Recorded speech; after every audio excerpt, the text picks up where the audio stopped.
I did get some gas station punchkis at Meyer That sounds horrible. when that time was around. Well, it was $1.99, okay, and times are tough out here, so I did what I had to do, okay. So there's a pack of 4 of them, $1.99, bought them, brought them Nate's home. gonna say he did something weird to get those punchkis. Just did you like that? I've done a lot more for a lot less. I knew you appreciated that line. No, but they weren't very good. No, they weren't very good. I'll give you that. At least compared to the places where it's like they actually like make them and they're fresh and everything else. So I'll give you that. Plus, I hear Blake's is good. I've never been, but Neil and I got into a 10-minute conversation during a broadcast once about Blake's cider mill. So I guess I got to try it here at some point. But let's get into this talk about Noahkai Banks and what's going on. Landon Donovan, some real harsh words the other day about the 19-year-old weighing his options with Germany in the U.S. men's national team. He declined the invite to be on the March roster. It's a bold call for someone that could very realistically play in a World Cup, and Landon Donovan sounded off on his podcast with Tim Howard the other day. Standpoint, and in particular Matt Crocker, who makes these decisions. If someone does not want to play for your country, good riddance, goodbye. And I'm not mad at him. He can make his decision, but now I don't care about you anymore. I don't care about Noahkai. If he does not want to play for the U.S., totally fine. I get it. If he feels more German, I've always said, make the decision where you're passionate, whatever. Clearly, if he wanted to be a part of the U.S. team, he's been in many camps, Tim. He's been in camps. He's been in youth camps. The Federation has been on him for a long time. And this whole notion of us like begging him to play for our country is bullshit. Yep. Like, dude, if you don't want to play for us, don't play for us. That's fine. And stop this game. And like, I don't know. And you know how many times we've been through this story? I'm going to tell people a name. I don't even remember his name. I think it's Jonathan Gonzalez. Maybe he was this young kid who was like playing for Monterey, and he's like, I don't know if I want to play for the U.S. Guess what? Never heard of him again. And he, by the way, he didn't play for Mexico either. Sure. Stop this game, dude. If you want to play for... I can't say that he's wrong. I can't say in good faith that Landon Donovan and what he's saying right here in the message that he's trying to deliver is wrong. And listen, I understand why U.S. men's national team players have cooled on Landon Donovan, and frankly, don't like listening. Well, yeah, that's a little weird. Guys, don't be afraid to go bald. I mean, like, it's okay. I feel like it's a part of life. I want to do it myself. I have some other people in my life that are directing me not to do so. So out of the kindness of my own heart, I'm holding on to it for the meantime. But I feel myself going that direction. But if you're still in the chat, I've asked Nate to do a beard remover filter, but he just still hasn't done yet because I'd like to see Dave without a beard. Schrock knows what beardless me looks like. I think so. Early in my college days, I don't think I was rocking what I'm rocking now. So I think Schrock has a good understanding of what that looks like. But no, Ryan, I think Landon Donovan makes a lot of good points with what he's trying to say here. And I want to tackle this really quickly from the perspective of Noahkai Banks before I get into, why I think that Landon Donovan's right. And I'll obviously let you get your opinion in here too. But from the perspective of Noahkai Banks, in my opinion, Ryan, it's time to wake up. Like, you are turning this down for a maybe with Germany. There is a very realistic chance that you don't crack the 11. You don't end up playing with the Germans, that you could end up not playing anywhere at all. And 4 months out from the World Cup, we need to understand that Noahkai Banks, even at 19 years old, is in a position right now to potentially play, or he could very realistically play in a position need and in a spot on the pitch where we absolutely need more depth, more youth, more talent. He could play in the World Cup in 4 months, and yet he's still weighing his options and trying to make his decision. You've played in our youth systems. We've developed you. We've been on you since the beginning. Well, we didn't really develop you. Obviously, he grew up in Germany, which is why we're having this discussion. He was in the youth camps. But he was in the youth camps. And the USA Soccer has been on you since the beginning, and now we are giving you a golden opportunity as someone that has not even cracked 20 years old yet to be on a World Cup roster. And yet, you want to kick the ball around literally and figuratively. You want to pull USA Soccer in all of these different directions, and yet Matt Cocker or Crocker, that is, whoops, as supposed to just making a decision, now wants to play these games with you. Now wants to do all this running around with you. You know, it's like those people, and there are two different types of people, right? There are the types of people that get frustrated about something, you know, maybe that happens out and about, or maybe someone says something and they just deal with it later. You know, they deal with it in a separate conversation. They go, you know what, let's just see how this plays out. We don't have to overreact. And then there's the people that just immediately fly off the handle and feel like that situation has to be done with in that moment. And I think Landon Donovan is the former in that. He doesn't have any affiliation in terms of, you know, with USA Soccer. He's out there doing his own thing with Tim Howard, and he has established himself as a guy that, again, is just not going to pull punches. He's just going to come straight after you.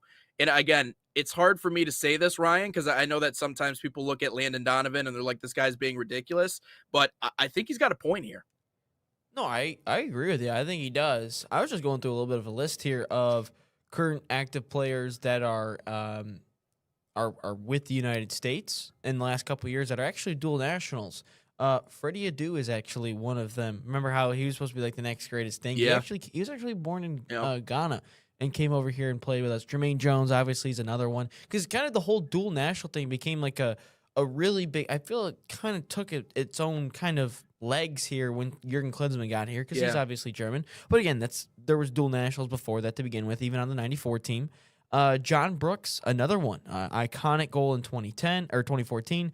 Julian Green, he was actually a dual national as well. Anthony Robinson, actually born in England. Cameron Carter-Vickers, born in England.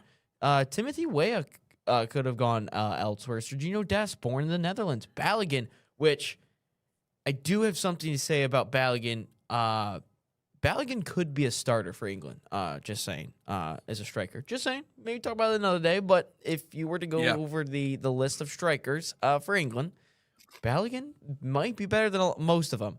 Let's see who else is in there. Malik Tillman's another one. Yunus Musa, another one. So there's a lot of players on this team. I mean, technically Gio Reyna was born in England, so there's that. Yep. But when it comes to Noahkai Banks, I think the only reason we're making such of a big deal about it, and again, I think Donovan's right himself, but the only reason we're making it a big deal about with Noahkai Banks is how good this kid is. He used the example of Jonathan Gomez, and Jonathan Gomez wasn't anything yet. It was kind of all about potential. That was he had a lot of potential and never really lived up to it.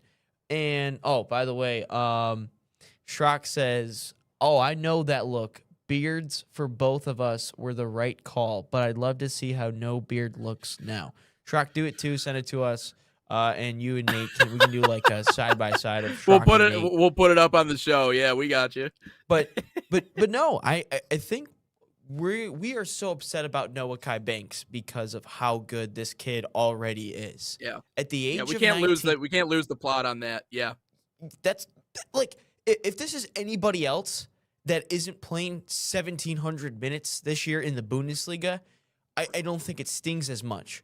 But the issue is this kid at 19 is starting week in, week out for a Bundesliga side and playing really well. Look, it's a gamble to play for Germany.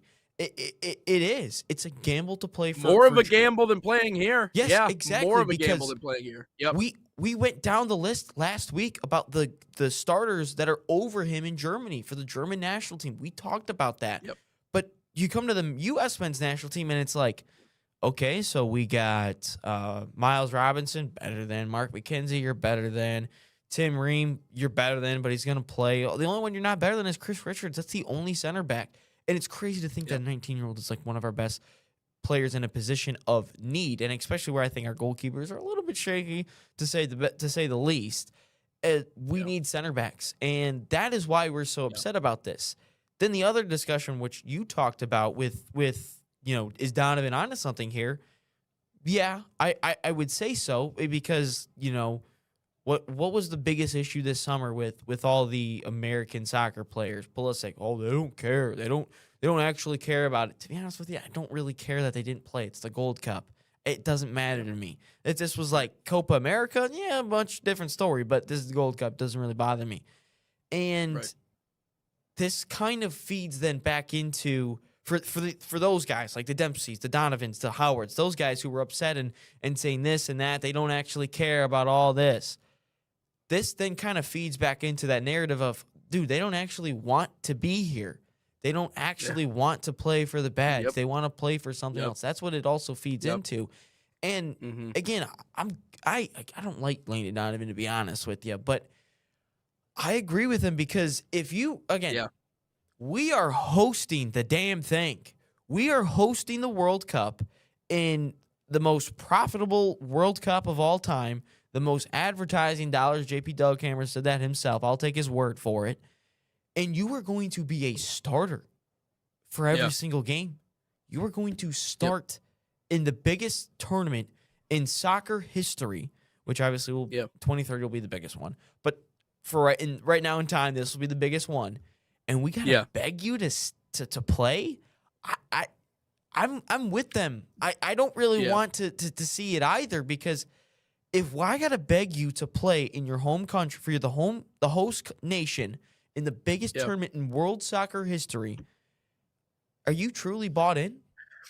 No. And here's the thing, to us and our listeners, and to Timmy Howard, and to Landon Donovan and their listeners, the U.S. men's national team is the priority, right? That is the team that we want to see go out and have success. And I know I made my joking video yesterday, my Cinderella video, and how I claimed, the U.S. men's national team is going to be our Cinderella in 2026. By the way, clearly joking to those people who thought that I was being serious about that. I do hope they do well, but that is the priority to us as fans and as media members and people who follow that podcast. But Tim Howard said this, and he could not have been any more right. And it's something that I think is a hard reality, and it's a hard pill to swallow for American soccer fans. And that is, we are not the priority.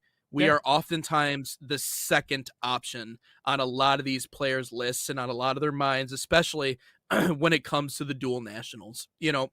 It's unfortunate.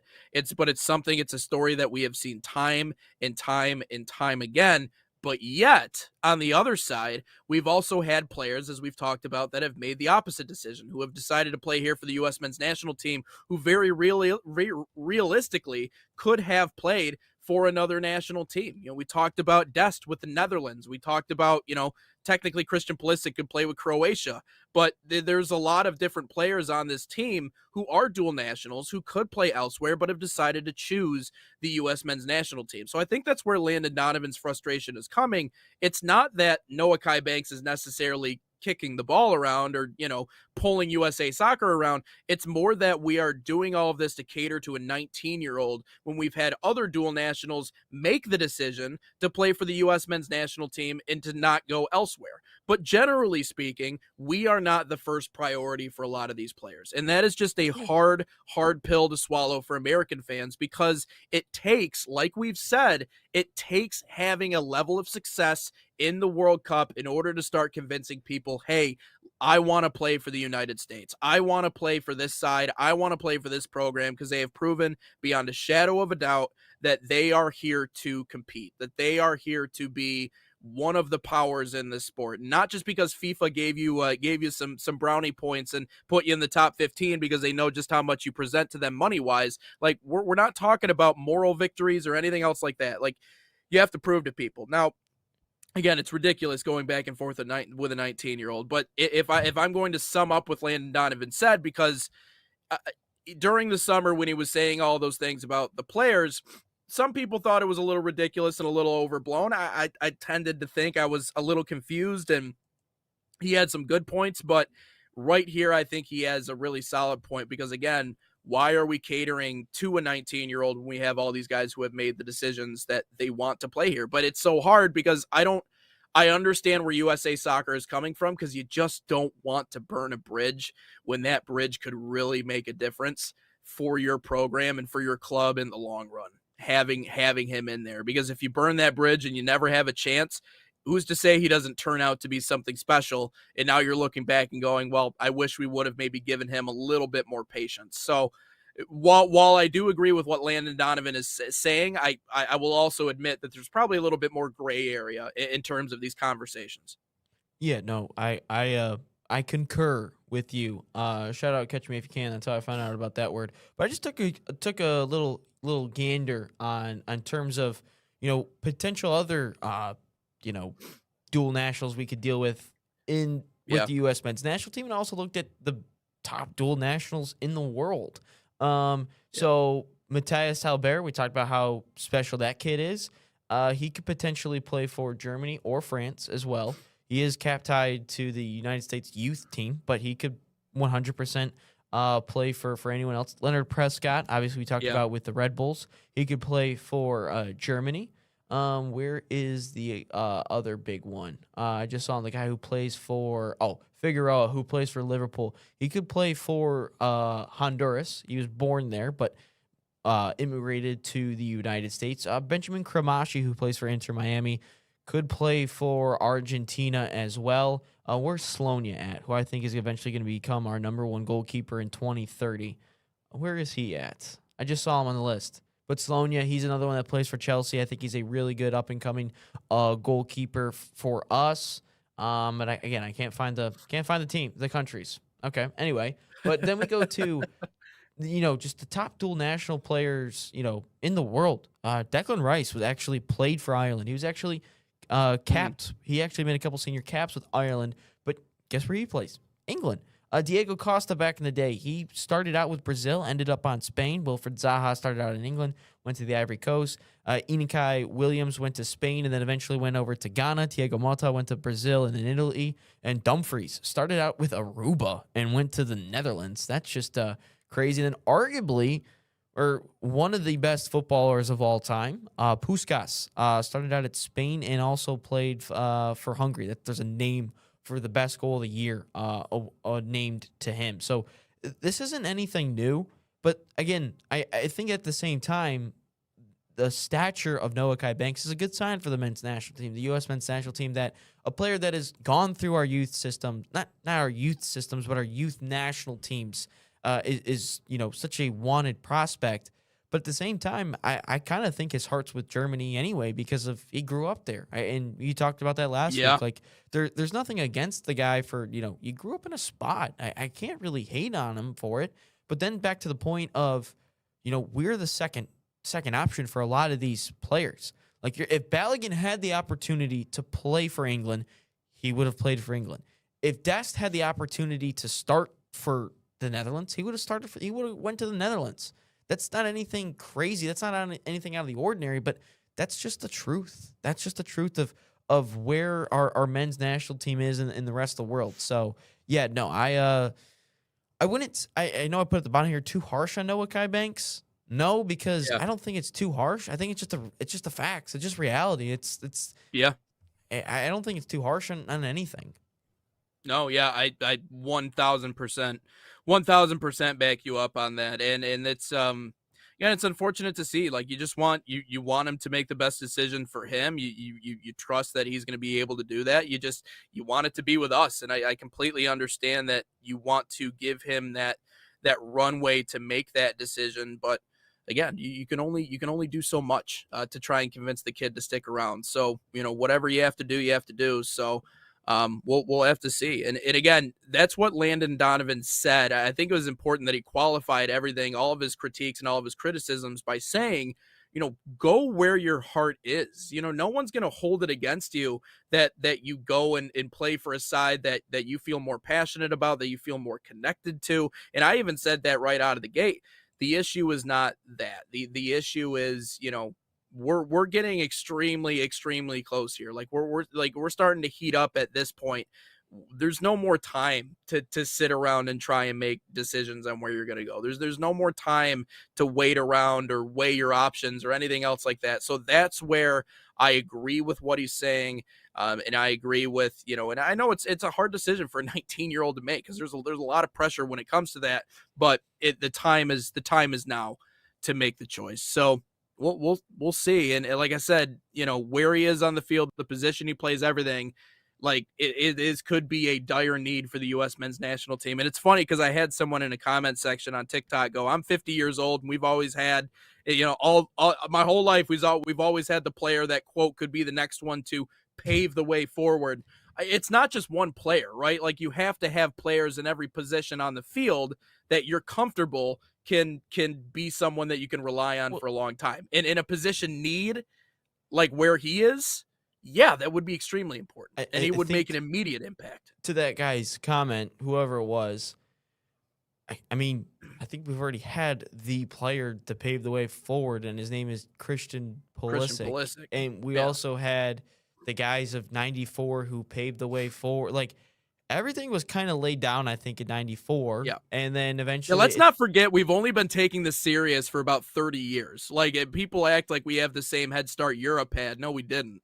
Realize the game's been here, but it didn't live and breathe here quite like it did. The reason we were so behind was we were up there with the world, and then the Great Depression happens, and we just kicked soccer to the curb, and we had to figure out how to get the country back in order, and then the war started, and then after that, it's like, who cares about soccer? Let's focus on baseball, basketball, and football, and then hockey eventually comes along, and hockey was taken more seriously than soccer, and now all of a sudden, once the I forget the league that before the MLS that collapsed, and then all of a sudden it's like, all right, 94, you guys are gonna have the World Cup, we're gonna have the MLS, and then all of a sudden we go. Which, by the way, I saw videos of the PK shootouts originally in the MLS. Dude, we got to go back to that. That was sick. But no, like we were so behind, and now all of a sudden we're starting to. I don't want to say we're closing the gap, but I will say I think our floor has definitely risen. So I guess maybe